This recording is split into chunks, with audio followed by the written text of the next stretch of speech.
Hello friends, this is Scott, and what you're looking at here is my wife's creation. She decided to plant the Aji Amarillo peppers this year, and we got these nice little grow lights from a friend, and she took over the pepper planting this year. So I still have my big grow beds at the school that I did not use this year, so I've got to reclaim those and use them next year. But anyway, she did a good job. So here's what we're going to do today is we're going to plant into the earth boxes the peppers. And I've got some store-bought peppers, and I have some of our, obviously the flat of Aji Amarillos. The ingredients are we need some fertilizer. It's definitely not an organic fertilizer. We have potting mix. We have the peppers. We have the fill tubes. We have a screen. We have a platform, and then we have the main bases of the two earth boxes. And we have a dog. You need to have a dog when you're planting. So we're ready to go. We're ready to plant our peppers, and we always do them in the earth boxes because they seem to do really well. Again, it's not organic. We have to use chemical fertilizers. It's kind of a slow release process, but the peppers do wonderfully in these. So I got a film crew today. My wife Marcella's filming for me. So there's the earth box, and all it is a simple plastic container with a drain hole. And I've got these from my uncle, my late uncle, that I got these maybe 30 years ago now. So I've been using these forever. But it's as simple as you just put the base in, you put the screen in, you have the fill tube, and that's as simple as the process is to put these together. Again, the base, the screen, and the fill tube. Whoever designed these originally, again, these are probably 30 years old, they left some big cutouts in the screen, so that allows the soil to get it down in. So I don't know what that's about, but so I just take some, just some paper bags and just fill those holes up. So when I dump the soil in, it doesn't fill up the whole bottom of the water basin of these trays. So just using some Miracle-Gro potting mix. It has fertility in it, but again, I'm going to add some more fertility on the top. I'll show you here in a minute. But I got two big bags, and I think I used 1 3/4 of these bags. So this one, first bag filled up most of 2, but not enough. So I'm glad I bought the 2 bags. Now I'm just going to top these off. Now these will condense down once they absorb moisture, so I fill them pretty full. And also I need to have a little hill in the middle, as I'll show you here, to put the fertilizer in, because you don't want the fertilizer right mixed into the soil. You want it to be kind of a slow release process. So I'm just packing it in a little bit, flattening it out, see how much I have, and I'm going to add a little bit more here to the second bin, just to make sure I got enough. Because this is pretty much a no-touch process. All you do after you get done with these is water, and that's you don't do anything else other than water, and then you pick your produce. So I'm mounding up in the middle, making a little bit of a mound, and in the middle of the mound, I'm just going to draw a line just so I have a place for the fertilizer to kind of sit. The biggest trick to this, again, is not to mix the fertilizer, which I'm just using a 16-16-16 fertilizer. You don't want to mix it into the soil. You want to just lay it in strips on top. And I'm real scientific. I use 2 handfuls. It's 2 of my handfuls, so whatever that measurement comes up to. But just sprinkling it in the trench of each one. Again, the potting mix is really dry, and this is obviously a dry fertilizer, so it's hopefully will be a slow release as time goes by throughout the growing season.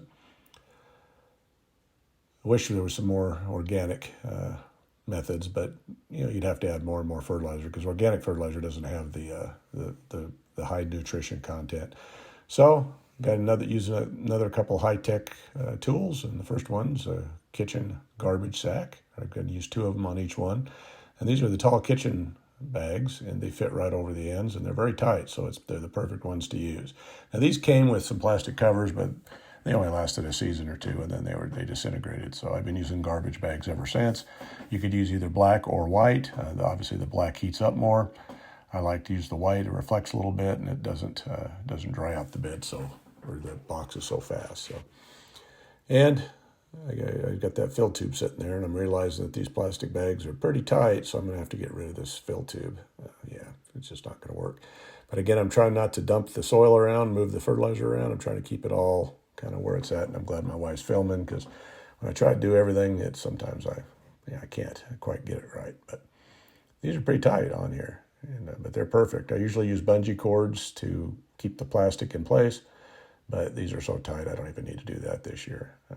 Just cover them up and then tuck over the sides, and you're done. And I reinstalled the fill tube, just punch a hole in the plastic, and then just stick the fill tube down in. Now a little dirt got down in there, and I'll show you what that happens when you get a little dirt down in the tube when you fill it with water. So there they are. They're ready for planting, and real simple process.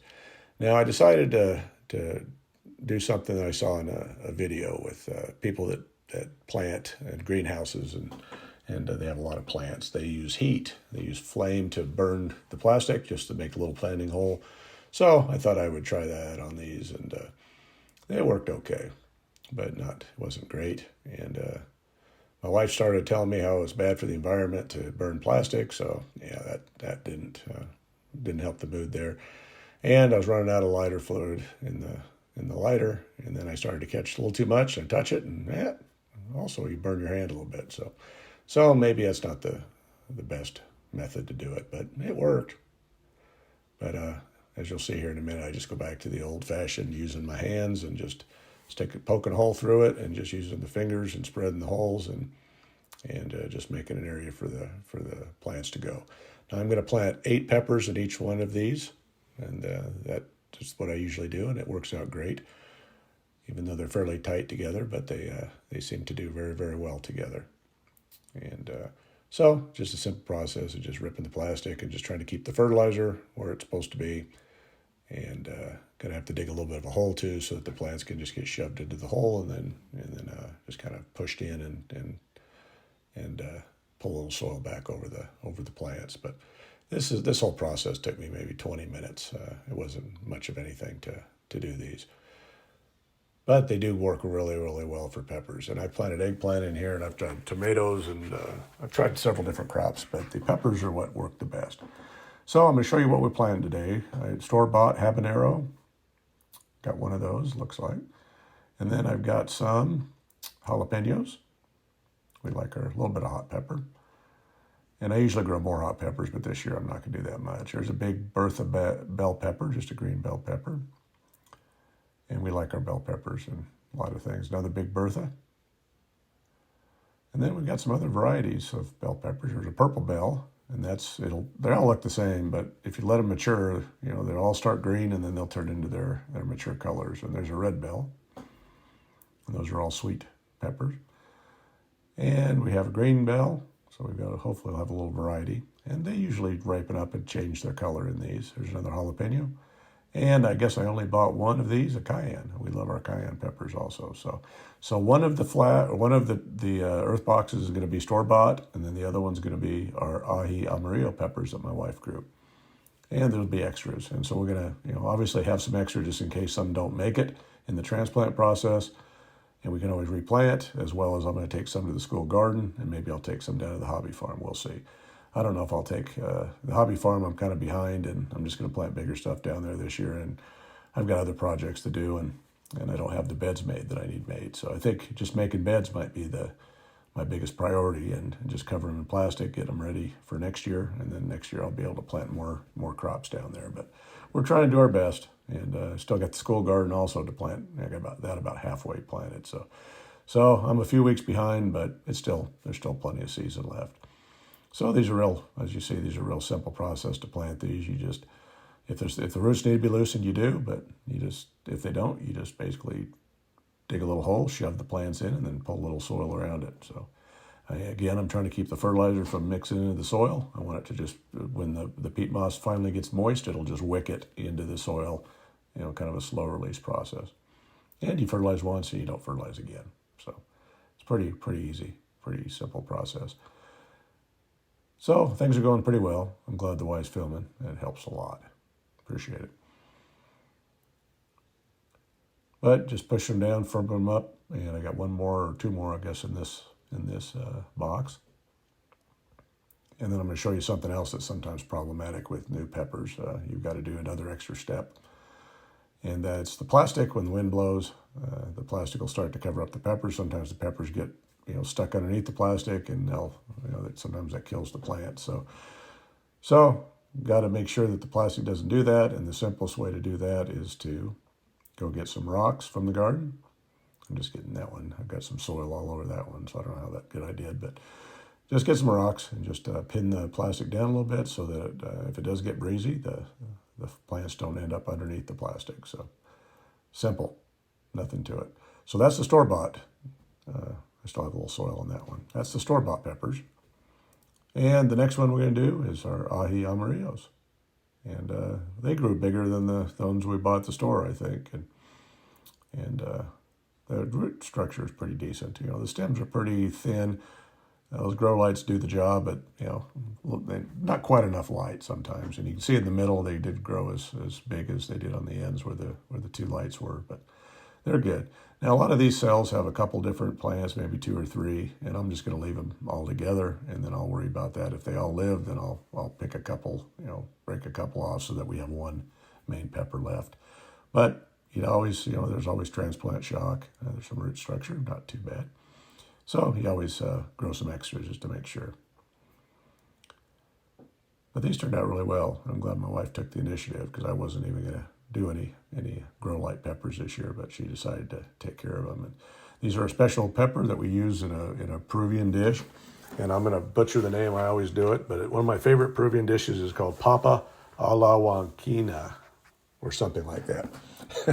I know somebody will correct me, and they've corrected me in previous videos, but yeah, I can't. My Spanish isn't the greatest, but it's basically it's a sauce that you make with the peppers, and you put it over boiled potatoes, and it's really very, very tasty. So it's one of my favorite Peruvian dishes.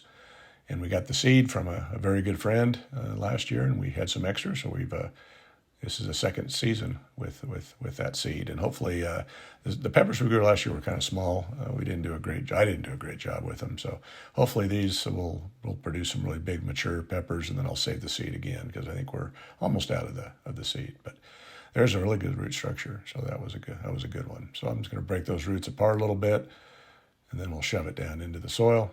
And again, there's nothing fancy to this. You just make sure there's soil contact, and push them in, and you're good to go.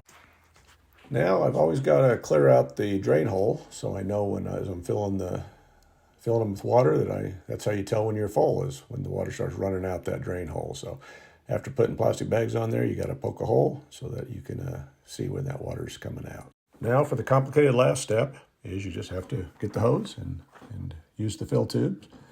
And sometimes, again, there's some soil in there. Sometimes you have to lift the fill tube up a little bit just to get some of that dirt so it flows in. So filled her up until I saw the water coming out the hole. And then I'm also going to water the top because this peat moss stuff takes a long time to kind of get moist. Once it's moist, it stays moist, but getting it moist takes a while. So as you see, there's me moving up the tube because I've got some dirt in the tube. So filling them up till the water comes out the bottom. Now, again, the peat moss is very dry, and it takes a while to wick the water. So as you see, that's what it looks like when you're full, and you quit watering then. But I'm going to just keep watering the top a little bit, and then I'm going to come back and do it again tonight, and then I'll do it again in the morning just to make sure that peat moss is good and moist. So there you have it. Plants look a little worse for wear. They're laying down, but a lot of that has to do with just the weight of the overhead water I did just a second ago. And we'll check on them, and as long as they perk up, they'll be just fine.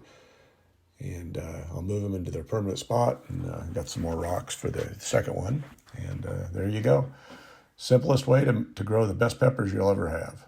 And I've got extras, so we'll hopefully use all those up somewhere else and not need them to replant anything here. But thanks for watching this video, and we'll see how our Aji Amarillo peppers go this year. Thank you.